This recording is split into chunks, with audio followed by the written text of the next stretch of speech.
नमस्कार। मैं संध्या सिंह एक बार फिर आपके सामने हाजिर हुई हूँ क्रिया योग के एक और सरल तरीके से अभ्यास के बारे में बताने के लिए। जैसे कि आप में से बहुत सारे लोग जो मुझसे पहले से जुड़े हुए हैं जानते ही होंगे कि मैं एक हिप्नोथेरेपिस्ट, क्रिया योग प्रैक्टिशनर, डाइटिशियन और नेचुरोपैथ भी हूँ, एस्ट्रोलॉजर भी हूँ। तो मेरा जो मकसद रहता है कि आप सभी लोग को होलिस्टिकली, है ना, वहाँ से आप अपनी चीज़ें सही कर सकें। तो आज का मेरा वीडियो, जैसे मैंने बताया, वो इस चीज़ पर है कि क्रिया योग का अभ्यास और सरलता से कैसे किया जा सकता है। तो सबसे पहले तो मैं आप सभी लोगों से क्षमा चाहती हूँ कि मैंने इतने दिनों बाद ये वीडियो अपलोड किया है। वो इसलिए किया है क्योंकि मुझे एक चीज़ चाहिए होती है कि उसको अभ्यास करके और सरल बनाने के लिए थोड़ा सा कभी कभी टाइम लग जाता है। तो क्रिया योग के अभ्यास के लिए सबसे पहले आप कोई भी स्थिति ले लें। बस स्थिति ऐसी हो कि आपके शरीर का कोई भी अंग, जैसे पैर हैं, हाथ हैं, ऐसे करके ना हो। पैर पे पैर में चढ़ा हुआ हो, बैठे हों या लेटे हों, जो आपको समझ आता है। जैसे मैं इस तरह चेयर पर बैठी हुई हूँ तो मेरी चेस्ट खुली हुई रहे। हाँ, ऐसा नहीं ऐसे सिकुड़ी हुई मैं नहीं कर पाऊँगी क्योंकि इसका श्वास से बहुत संबंध है। जी हाँ, सांस आपका अगर ब्लॉक हो रहा है तो आप क्रिया योग का अभ्यास करने में थोड़ी मुश्किल होती है। इसीलिए अगर आपके कहीं ब्लॉकेज होती है, उसके लिए हम बात करते हैं अनुलोम विलोम प्राणायाम की, जिससे आपका ये साइनस वगैरह ठीक हो जाए, खुल जाए थोड़ा, तो आपको मदद मिलती है। तो अब आपने कोई भी जो है अपनी तरीका, जो कंफर्टेबल पोज आपने ले लिया, बैठकर, लेटकर शवासन, इस तरह से आपने ले लिया। उसके बाद अपने लोग क्या करेंगे, हम लोग अनुलोम विलोम करेंगे। अनुलोम विलोम के लिए अच्छा, आपके कपड़े भी ढीले होने चाहिए, मक्खी मच्छर ना हो, डिस्टरबेंस ना हो। ये सारी चीज़ें मैं बार बार बताती आ रही हूँ क्योंकि जब हम क्रिया योग का अभ्यास करते हैं या किसी भी मेडिटेशन का अभ्यास करते हैं तो हम ज़्यादा रिसेप्टिव हो जाते हैं। तो ज़रा सी आहट जो होती है वो हमें ज़्यादा ज़ोर से लगती है ना, चौंक जाते हैं। तो इसलिए मैं ऐसा समय चुनती हूँ जहाँ मुझे मालूम है कि अब कोई डिस्टरबेंस नहीं आने वाली है। तो अब आपने आसन ले लिया, उसके बाद अनुलोम विलोम प्राणायाम किया। आप देखेंगे जब आप सांस छोड़ने से शुरू करते हैं, जैसा मैंने बताया कि हम कोई भी प्राणायाम की शुरुआत सांस छोड़ने से करेंगे। तो सांस छोड़ते गए और फिर हमने सांस, जैसे ये सोचिए ये आपकी बॉडी है, आप सांस छोड़ना यहाँ से शुरू करेंगे, छोड़ते गए यहाँ तक पहुँच गए। ये आपका टेल बोन का, या जहाँ भी आपका जाता है अभी, जितना भी आपका खुला हुआ है, तो यहाँ हम टेल बोन के आगे एक मूलाधार चक्र है, वहाँ तक कोशिश करें, मतलब जितना भी डेप्थ है वहाँ तक ध्यान लगाते जाएंगे। मतलब खुला हुआ है, जहाँ ब्लॉकेज होगी वहाँ अटक जाएगा, पर धीरे धीरे खुलता जाएगा। तो अब यहाँ छोड़ते गए। अब आप जब छोड़ते गए तो उसके बाद आप सांस भरना कहाँ से शुरू करेंगे, यहाँ पर ध्यान लगाकर भरते गए इस तरह से। हाँ, फिर आप देखेंगे कि हर सांस पर आप देखेंगे आपका जो डेप्थ है वो बढ़ती जा रही है, सांसें गहरी होती जा रही हैं। क्यों? क्योंकि वो बार बार खुलता जा रहा है। कई लोग मुझसे बोलते हैं कि अरे अनुलोम विलोम कैसे करें, नाक तो बंद है। आप जब जो वो थोड़ा सा जो सांस जा रहा है उसको ही धीरे धीरे आप खोलते जाते हैं। तो आपने इस तरह से अनुलोम विलोम का अभ्यास किया और अच्छे से कर लीजिए, 8 से 10 बार कम से कम। और एक साइकिल जो मैंने बताया कि आप लेफ़्ट से शुरू करा, अगर इसको बंद करने के बाद राइट को, इसमें कंफ्यूज मत होइएगा, मेरा राइट आपका मिरर की वजह से आपको लेफ़्ट लग सकता है, पर मेरा ये राइट है। तो आपने यहाँ से सांस छोड़ना शुरू किया, फिर इसी से भरा, फिर यहाँ से छोड़ना शुरू किया, फिर इससे भरा, और अंत हमेशा सांस भरने से करेंगे। तो इस तरह आपने कर लिया, आपको काफ़ी रिलैक्स हो जाता है, बॉडी भी थोड़ी सी खुल जाती है। उसके बाद हमने क्या करना है कि अब हम जो आपका मूलाधार चक्र, यानी वो कौन सा पॉइंट है जो हमारे टेलबोन और मलद्वार के बीच में एक जगह है, हाँ, उस जगह पर हम एक पॉइंट, सेंटर पॉइंट ढूंढने की कोशिश करेंगे ध्यान के द्वारा।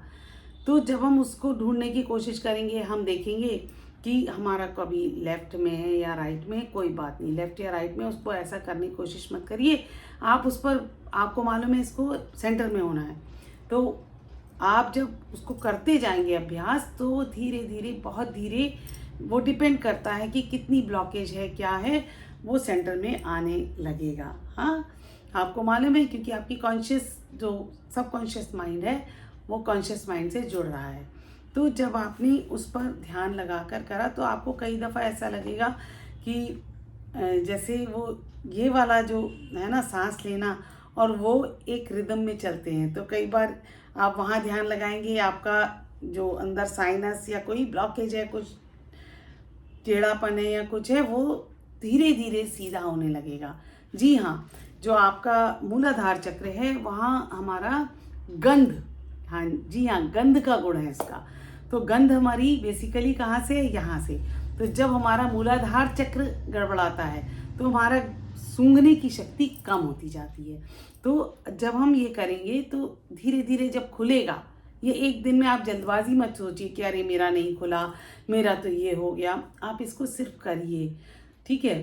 तो जब आपने इसको, मूलाधार चक्र के साथ इसका संबंध है, ठीक है, आपकी नाक का, तो धीरे धीरे आप देखेंगे कि ये दोनों का कनेक्शन है। और कनेक्शन जब धीरे धीरे बनता जाएगा और ये क्लियर होता जाएगा, आपकी सूंघने की शक्ति बहुत बढ़िया हो जाएगी।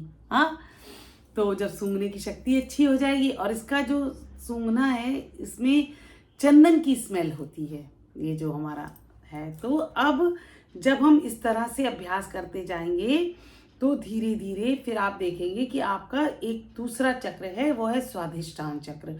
उसके पीछे जो है हमारा सारा रिप्रोडक्टिव सिस्टम, यानी प्रजनन तंत्र और यूरिनरी ब्लैडर, ये सब रहता है।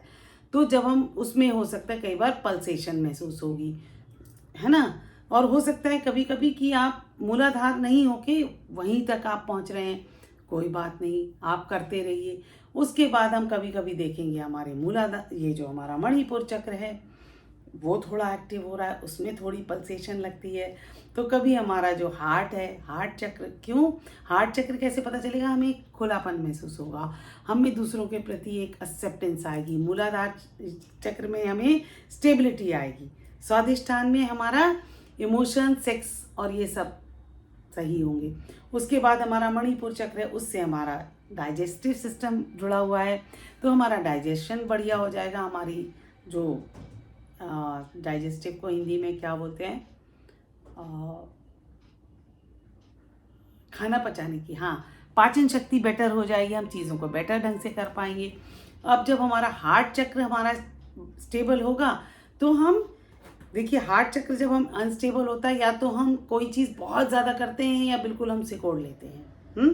कभी हम बिल्कुल ही ऐसे खुले हो जाते हैं, जैसे बाइपोलर जैसे, और कभी हम बिल्कुल ऐसे हो जाते हैं कि नहीं, हमने तो कुछ नहीं करना, हम तो किसी पर, मतलब हमने किसी को एक्सेप्ट नहीं करना।